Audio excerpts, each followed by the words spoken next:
A remote pine forest in Suffolk was the scene of the most significant UFO sighting on British soil. Boxing Day, 1980, 3 a.m. US military personnel were on patrol at an RAF airbase when they noticed strange lights descending into Rendlesham forest. Servicemen left their base, and as they approached the scene, they saw a strange object ahead. 3 meters tall and 3 meters wide, smooth and glowing. As they closed in, what appeared to be a craft darted away through the trees. As dawn broke, the military and police discovered broken branches and 3 small radioactive triangular impressions on the ground. The news of this eerie event reached the bemused deputy commander of the base, Lieutenant Colonel Charles Holt, and other personnel. But even their military training couldn't prepare them for what happened next. A close encounter with something unlike anything they'd ever seen before.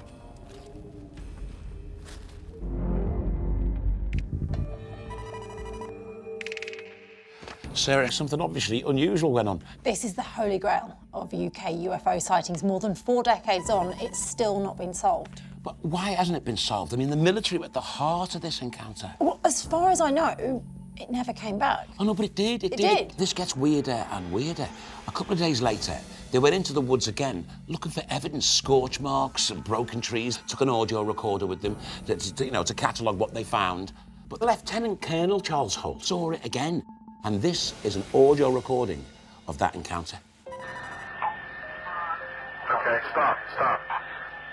Hey, this is eerie. This is strange. You just saw a light there. Where?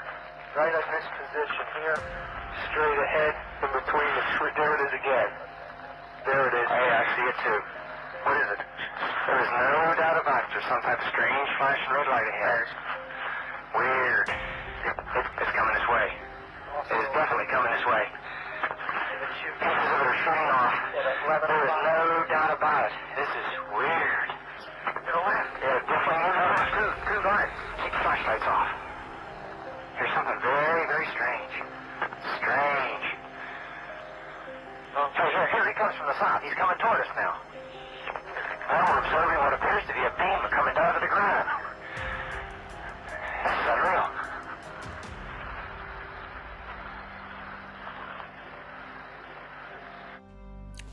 Well, that is chilling. It is. It feels like you're listening to a horror movie. These are military personnel. They are trained to be in difficult situations.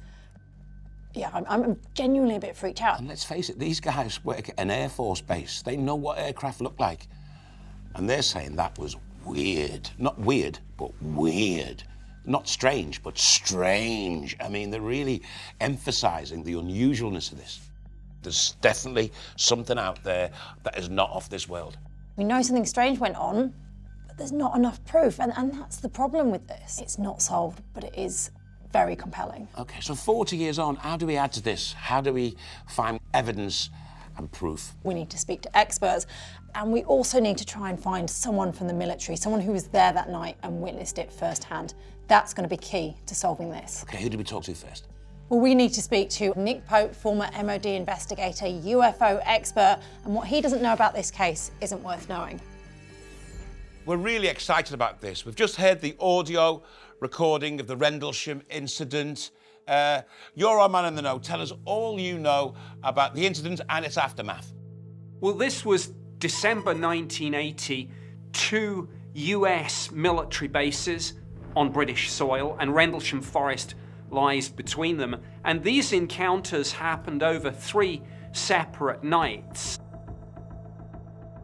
One of the witnesses on the first night said that when this thing landed and then subsequently took off again, it accelerated away at a phenomenal rate. And of course, all these people were used to seeing fast jets. And he just wrote down in his police notebook, speed impossible. Now, on the last night of activity, yeah, the witnesses included Lieutenant Colonel Charles Holt. He went out into the forest, skeptical about all this, saw the UFO himself, and as you've heard, encountered it. There's no doubt about it. There's some type of strange flashing red light ahead. It's yellow. I saw a yellow tinge in it too. It's coming this way. It is definitely coming this way. There is no doubt about it. This is weird. It's just such a great case in terms of multiple witnesses, military witnesses, declassified government file. I mean, everything you could want. Well, it sounds like it's a slam dunk case, doesn't it? I mean, it seems obvious to me that would say aliens existed. In terms of evidence, it doesn't get much better than this. Now, I can't quite push you over the line with this, because even those of us at the Ministry of Defense who looked at this and our counterparts in the United States, we didn't find any definitive proof that this was extraterrestrial. But it's kind of like flipping it the other way around and saying we ruled out all the conventional explanations, so we're left with a genuine mystery. The lights that they're seeing in the woods, what could they possibly be? That's a real mystery, because the colors and the configuration, the flashing or whatever, it doesn't correlate to, for example, aircraft lights. You wrote a book on this subject, and it had to actually be cleared by the MOD before it was published. Yes, actually the book needed Department of Defense security clearance in the US too. I mean, I take my security oath seriously. I don't want to inadvertently disclose classified information. How much information haven't they declassified? How much couldn't you tell us? There are still things that can't be revealed. So, for example, the Commander-in-Chief of the United States Air Force in Europe flew specially to the bases, was briefed on this incident, took possession of various items of evidence and took them back to his headquarters in Ramstein, Germany. And the MOD file shows how angry we were about this, that items of evidence pertaining to the investigation were removed and not shared with the UK. We don't know what they did with it. We don't know what they concluded, and we don't know where it is now. Was this physical evidence, could this been anything like part of a craft? We don't know for sure. We know that it does include soil samples taken from the landing site. Some of the radar operators have gone on the record. They tracked what they call an uncorrelated target. But the raw data itself, the original radar tapes, gone. Wow. Just to play devil's advocate slightly, I know I can be a bit of a killjoy with this, but is it not possible it's just a downed Russian satellite or some sort of foreign technology? We can't completely rule that out. Have you ever heard of a downed Russian satellite flying upwards at an impossible speed?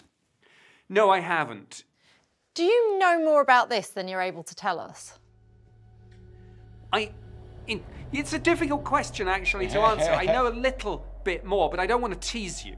I don't want to imply I know the answer to this, because I don't. I genuinely don't. There are some things that have not yet been released. For example, the issue of the radiation at the landing site is extremely sensitive. Some of the witnesses who got close to this thing said that they think health issues that they've had have been attributable to that, and there has been a settlement with the Veterans Administration in the US over this.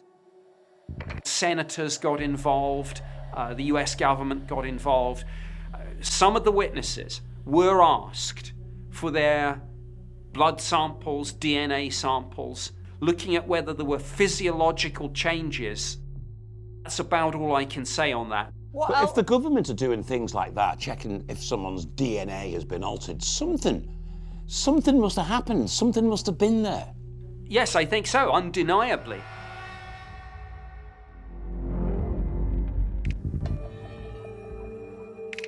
Well, what do you make of that?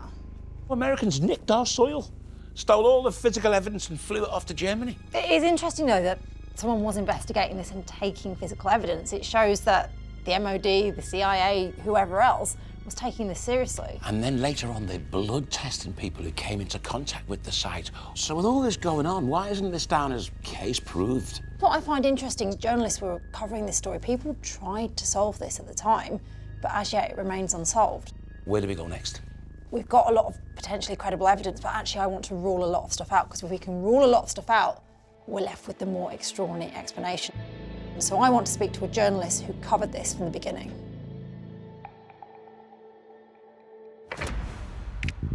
One of the biggest, and to this day still unexplained sightings of the modern era happened deep in the forests of Rendlesham, Suffolk.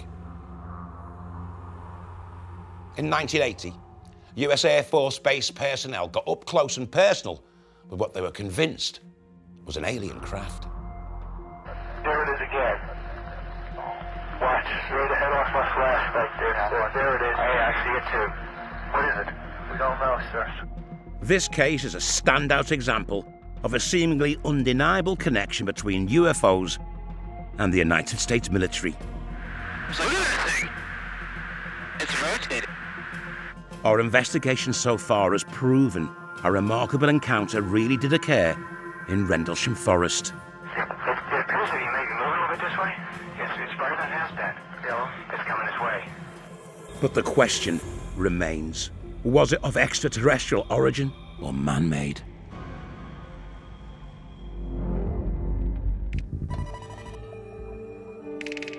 Okay, Sarah, let's have a look at what we've got. American Air Force Base noticed some strange lights going into Rendlesham Woods, okay? Yep. They send a Lieutenant Colonel, Charles Holt, to investigate. And we've got the audio recording of that. I've got the transcript here. He says there's no doubt there's some type of strange red flashing light. Weird. It's coming this way. It's definitely coming this way. Pieces of it are shooting off. There's no doubt about it. This is weird. To the left, definitely moving. Two lights, one light just behind, and one light to the left. Keep your flashlights off. There's something very, very strange. This reads like a horror film. It's chilling. And then Lieutenant Colonel Charles Holt wrote a memo to the Ministry of Defence. It's known as the Holt Memo. This is famous. So the MOD are taking this seriously. So seriously, in fact, that former Chief of the UK Defence Staff, Lord Peter Hill Norton, wrote to the MOD to ask them to clarify what steps were being taken to investigate the Rendlesham incident. What I don't understand is why 40 years on, we still haven't got to the bottom of this mystery. It's one of the greatest mysteries of all UFO sightings of all time, and I think we need to rule things out, do a process of elimination. So how do we go about this? Well, we need to speak to a journalist. The media picked up on this story. The MOD actually released a press release, and it was front page news at the time. And this guy, Ian Ridpath, he is a science journalist, and he was one of the first people to report on this. Listen, Rendlesham's been part of your life for what, say 40 years? Am I right to be getting excited about this? At the time, you would have been, yes, because as you said, it was front page news, one of the great headlines, isn't it? UFO lands in Suffolk, and that's official. And when I saw that, I thought, well, I really have to look into this and find out what actually happened. And the report spoke of a bright flashing light seen between the trees at the eastern edge of Rendlesham Forest in Suffolk. It was seen on at least 2 separate nights. Yeah, it's a strange, small red light. There is no doubt about it. There's some type of strange flashing red light ahead. Weird. So to try and find out what it might have been, I rang the local forestry office. And I spoke to a young forester, and I asked him what he thought it might have been that they'd seen. And, well, when he told me his answer, I nearly fell off my chair.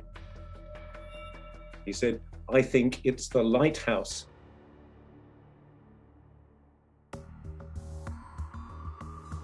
Now, in all the reports in the newspapers, no one had said anything about a lighthouse. I didn't know anything about a lighthouse, so I thought, well, I really have to go there and see it for myself. I think that's the answer to what they saw.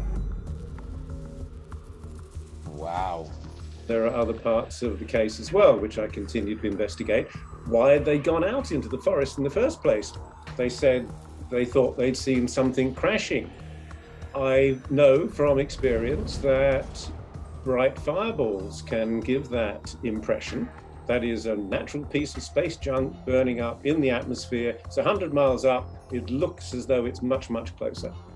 That was almost certainly what they saw, triggered the whole thing.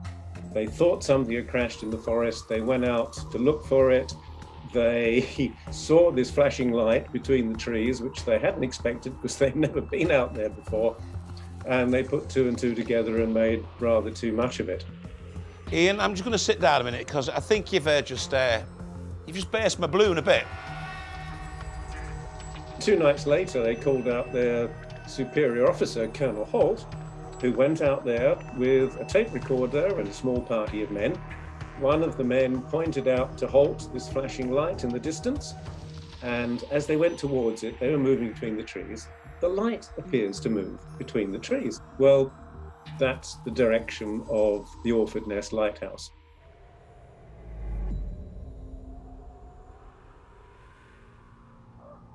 On Colonel Holt's tape, you can hear the men calling out the flashes. There it is again, 5-second gap. That's the flash rate of the Orford Ness Lighthouse. Later in the night, he saw other lights, bright starlight lights, he called them. They twinkled colours, and they hovered for several hours. Well, again, from my experience of investigating UFOs, I know that star-like objects which hover and twinkle are almost certainly stars. And he specifically picked out one to the southwest, which was where the brightest star in the sky, Sirius, was setting. So you're trying to tell me that that this whole incident is basically a lighthouse and the dog star, and that's all it is? It's a combination of 3 things, and the interesting thing about the case is that you have these 3 quite separate stimuli. The bright fireball that brought them out there on the first night, then the lighthouse and the bright stars. You put them all together and you have this wonderful case. And it's like so many UFO cases, it's a misidentification of normal stimuli, things that we can quite easily identify. Oh, that stopped me in my tracks. Yeah. Ian, does Colonel Holt agree with your interpretation of events? Oh, no, he doesn't. It would be embarrassing, wouldn't it? I think he's an honest man, but he's made an honest mistake. He's a UFO celebrity. He doesn't want to give that up. Speechless.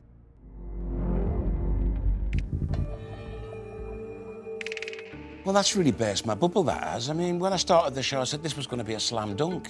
I know. I thought that we were going to eventually prove that aliens exist, but having spoken to Ian, I'm seriously conflicted now. And this is the photograph off his website, which shows Lieutenant Colonel Holt's point of view. And you can see the lighthouse in the distance. Ian said he didn't know the lighthouse existed, and that's why he was confused about the flashing lights. I mean, Ian's given a very plausible and a very scientific explanation to what happened, but we've got these MOD reports, we've got credible witnesses. These are highly trained military personnel. It doesn't make sense to me why they'd be so confused. Something doesn't add up to me. I think we need to track down Colonel Holt. I agree. He led the investigation into this. He was there.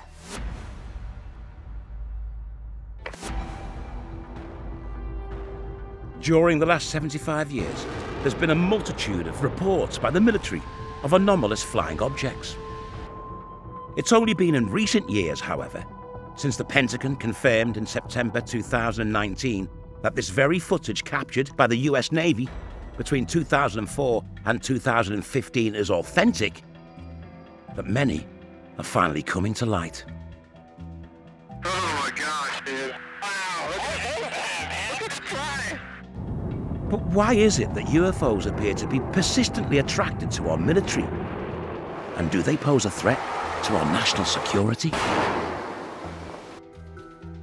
As we endeavour to find out, there's a particular case that has caught our attention. The Rendlesham UFO incident is as remarkable as it is mystifying. US military personnel reporting how they came face to face with an alien craft 40 years ago on UK soil make this sighting extraordinary. Oh, here he comes from the south. He's coming toward us now. Now we're observing what appears to be a beam coming down to the ground. This is unreal.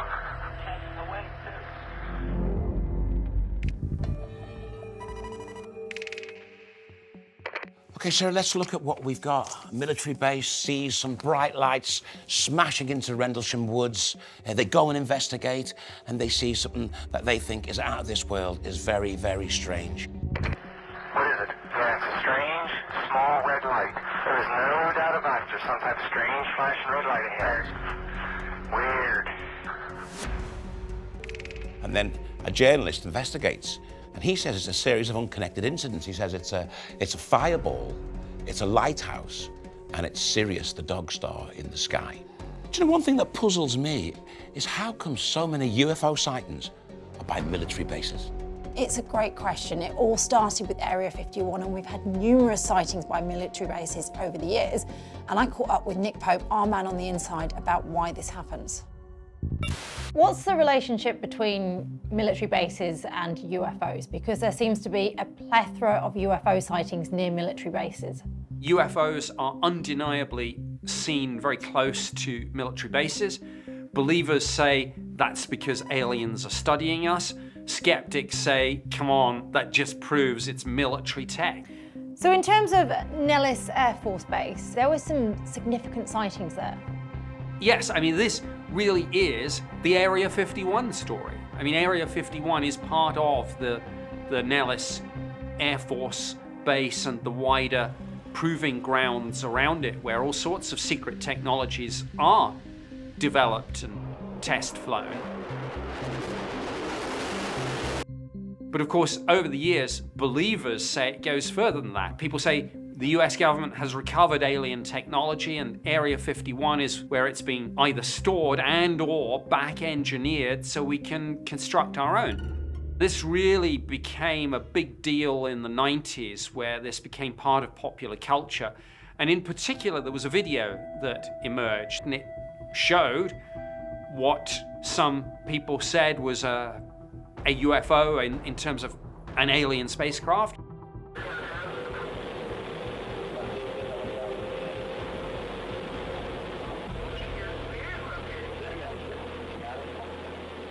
There's a group of Dutch experts who have looked at it. They've done a phenomenal amount of research on this video. They've slowed it down, they've enlarged it. Can you describe what's in the footage? It rapidly moves from side to side in a way that implies speeds and G-forces that would be problematic for us. And it shows this undeniably solid, structured craft. And the other thing is that there's some audio with this video, because it's some of the military personnel are saying, hey, what is that? Is it a helicopter? Is it a balloon? And then suddenly it's like, no, it's not behaving like that at all.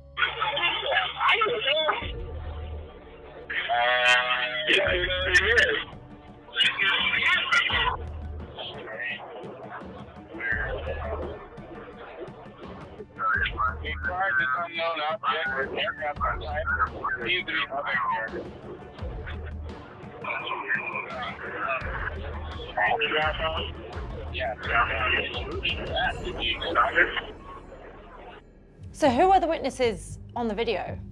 Well, not all of them have come forward because they were not authorized to speak on the record. That's problematic in evidential terms for sure, but it's, as somebody who's worked in that classified world, it's understandable as well. Within government and military circles, there are people who are too afraid to come forward about what they've experienced. They're too afraid, yes. Frightened in terms of if they discuss something or release something and it turns out that it's classified, that's a criminal offense.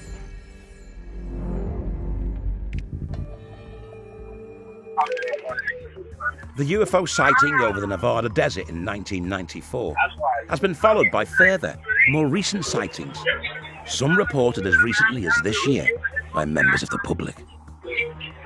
But the Nellis footage is really interesting. Can we have a closer look at that? Because it almost looks like it's moving like an insect, like a be or something. But you couldn't pilot something like that. I mean, the G-forces would be impossible, so it would have to be a drone or something like that. Look at how it's changing shape almost. But we also know that Nellis Air Force Base, they've got some pretty high-tech stuff there, so it could potentially be just secret military technology. It's certainly something that we can't explain. That is an unidentified flying object. I'll give you that one. And we've got really recent sightings. Is it a disc? Is it an orb? And if that was a balloon, it wouldn't move that quickly. It depends on the wind speed of the day. Oh, true, I suppose. Let's head back to Rendlesham. How are we going to find our truth in this investigation? Where do we go next? Well, there's one person we need to speak to, one person who might hold the key. Lieutenant Colonel Charles Holt.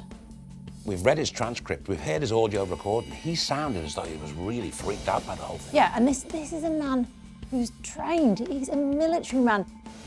He led the investigation into this. He was there. He saw the second sighting. Oh my gosh, dude. Wow, look at that, man. Look at the fly. We're exploring the deeply intertwined relationship between the military and unidentified flying objects. Whoa, it's getting close. Whoa, splashed. Mark bearing and range. The focus of our investigation in this episode has been the infamous Rendlesham incident, which has remained an unsolved mystery since it occurred in Suffolk in December 1980. Okay, Sarah, we're investigating the most famous UFO sighting in British history. An American airbase say they saw a spacecraft crash into Rendlesham Woods. They went to investigate. They saw scorch marks, they saw triangular marks in the earth. They went back a couple of days later. Lieutenant Colonel Charles Holt saw bright lights, things that were not of this world. Okay, stop. Right on. Hey, this is Erie. This is strange. Erie, someone want to look at the spots on the ground? And he sounded as though he was really freaked out by the whole thing. Yeah, and this is a man who's trained. He's a military man. It is interesting, though, that the MOD, the CIA, whoever else, was taking this seriously. The MOD file shows how angry we were that items of evidence pertaining to the investigation were removed and not shared with the UK. Now, a leading journalist investigated at the same time. He says it's a fireball that they saw. They saw the light from a lighthouse, and the light in the sky was the dog star Sirius. It's like so many UFO cases, it's a misidentification of normal stimuli. Where do we go from here? Well, Craig, I'm really divided on this one like you. To me, we've got a credible scientific explanation, those three unrelated events. That makes me sceptical about this case. But perhaps the final word should go to the man who was actually on the scene at Rendlesham and explored the site in December 1980. Former Deputy Base Commander, Lieutenant Colonel Charles Holt. We've tracked him down to Virginia to hear his story firsthand. We are investigating the strange goings-on in Rendlesham Woods. You're the man in the know. You were there. Can you tell us, convince us that it happened and tell us your story? 3 cops thought they saw a downed aircraft on the back gate at Woodbridge Base. And 3 of them went out in the forest and investigated, and they had some kind of an encounter. The 3rd night, the base commander said, why don't you go and take a couple people with you and go out there and put this thing to rest? Can you just talk us through what happened? We went across the base and went out into the forest. And lo and behold, there are 3 indentations about 1.5 inches or 2 inches deep. And we look out into the farmer's field, which is directly across from us. And there's a glowing object about the size of a large beach ball. We watch it for a few minutes and I realize I can't explain this. And the object moves into the forest, obviously avoiding the trees. And I'm thinking this is under intelligent control, whatever it is. So we try and approach it. The object goes back out into the farmer's field, directly between us and the farmhouse. Suddenly, the object silently explodes into 5 white objects like fireworks, and it's gone. So I said, let's go out in the field and see if we can find any evidence. And somebody notices up in the sky, about 3,000 or 4,000 feet, are several elliptical-shaped objects with multiple colored lights on. And they're moving together in synchronization as though they're flying in a pattern. And we notice 2 very bright white lights to the south. One of the objects comes directly overhead at very high speed. I mean, it's almost like instantaneously. It stops directly over us. It sends down like a laser beam about 10 or 15 feet from where we're standing here. I'm really getting nervous. Is this a weapon? Is this a warning? Is this some kind of communication? They move over Bentwater's base, and I could see them sending down beams there, in or near the weapons storage area. We could hear the chatter on the security radio net that the people in the weapons storage area were seeing these beams too. Well, it's like an unbelievable story, isn't it? I can't come up with a rational explanation. What I was thinking at the time was, why did I ever come out here? Nobody's going to believe this. This is the problem. Yeah. So many of these sightings seem to be near military bases. Is there something which is drawing these objects in? There's some type of attraction or some type of a power source. The military base, obviously, and what we had and what we did probably was of great interest or whatever it is. We've had one journalist, Ian Ridpath. He dismisses your claims, Charles, by saying that that what you saw was a fireball, a lighthouse, and that the dog star Sirius was bright in the sky that night. What'd you say to that? We know it wasn't the lighthouse. We could see the lighthouse. Did you ever see a lighthouse move through the forest? No, I did not. Did you ever see a fireball send down a laser-like beam? Oh, I did not. He can think whatever he wants, but he wasn't there. That is true. It's a fair point. The air traffic controllers saw the people in the weapons storage area. There's 10 or 15 of them. All saw the objects in the sky. Ian isn't listening. What was the reaction from your superiors when you submitted the memo? My superior actually believed me because I gave him the tape the following morning. My memo was released against my wishes. It wasn't intended to go to the Ministry of Defense or to anybody else. It was not career enhancing. You know, in 1980, UFO was a taboo subject for the military. The reason the air traffic controllers didn't come forward until later after they retired is they learned the other controllers that reported UFOs got decertified. There are really two stories here. What happened in the forest and what happened afterwards. So the authorities have been suppressing this story for like 40 years. What they did is they planted enough disinformation with several people, and which has clouded the whole issue and made it almost ridiculous. When the CIA turned up on the base after the first night, why were they there? That's a very good question. Did they speak to you? I don't have the answer to that. They were there to investigate, I'm sure. Did any shadowy forces ever approach you and tell you to keep quiet? No, I was never debriefed. Right after the incident, a cleanup crew came in and tidied up the area. I do know individuals that were involved the first night that were debriefed with drugs and hypnosis. The spooks, so to speak, CIA and probably British, what they've done is they've given them screen memories. In other words, false memories. Are you saying that sort of military intelligence have messed with the memories of some of the people involved in this to make them remember differently? Oh, I know they did. There's no doubt about it. How do you feel about the embellishments that some people have added to the story? I never intended to go public. Nobody wanted anything to do with it, and I was left hanging. The only reason I've ever spoken out is there's so many people that claim crazy things. It's totally out of control. The real truth is never going to come out to whoever is behind it decides it's time. The truth needs to be out there. Powerful.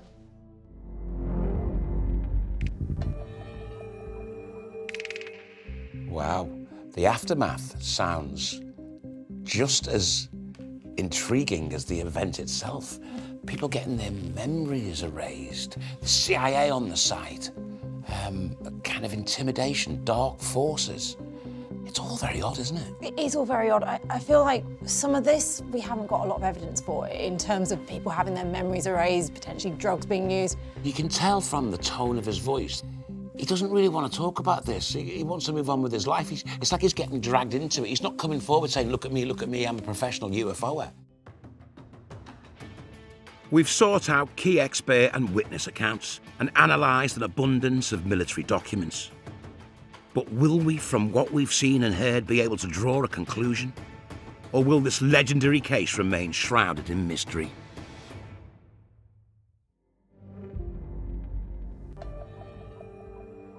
One of the things I thought was quite convincing was Ian Ridpath's photograph of the lighthouse, which is there. And this was Lieutenant Colonel Charles Holt's view through those trees. But Charles Holt said, have you ever seen a lighthouse coming through the trees? I'm hugely conflicted with this case. When we spoke to Ian Ridpath, I was convinced. Case closed, we've solved it with science, but he wasn't there. Then, when we spoke to Lieutenant Colonel Charles Holt, his account was very compelling. He was there. Before we reach our verdict, let's listen to that audio recording again of him in the woods. There is no doubt about it. There's some type of strange flashing red light ahead. It's yellow. I saw a yellow tinge in it too. It's coming this way. It is definitely coming this way. There is no doubt about it. This is weird. That to me doesn't sound like someone seeing lights from a lighthouse in the trees. And I keep thinking the military have maps, they know the lay of the land. Even if they hadn't been in that forest before, they know what's around. This is the military. And these guys have a fear of being stigmatised, and yet they still push forward with their claims. And when you speak to Charles, you wish it hadn't happened. And when you see all the MOD involvement, you see the CIA, the accusations of people messing with memories, dark forces at work, something definitely strange happened in those woods. I agree. That tape is credible, it's legitimate, and the fact remains, Lieutenant Colonel Charles Holt, he was there. I keep coming back to that thought that he was there, he witnessed this, he's got no reason to lie. His superiors have taken this seriously, yet at the same time, others have now embellished the story and the truth's kind of got muddied somewhere in the water. Okay, so what's your verdict? Craig, this kills me somewhat because I want to side with science, but it really doesn't match the account of the person who was there. Something went on in those woods that night and we don't know what it is. So I'm going to say case unsolved, but case ongoing.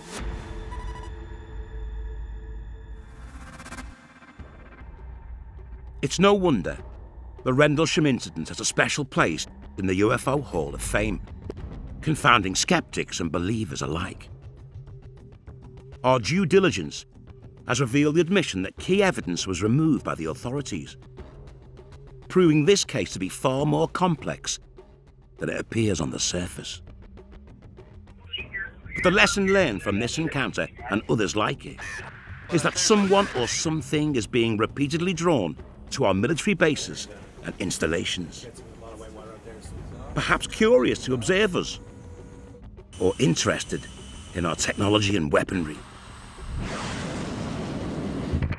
Either way, we don't yet know if the unexplained objects in our skies are friend or foe.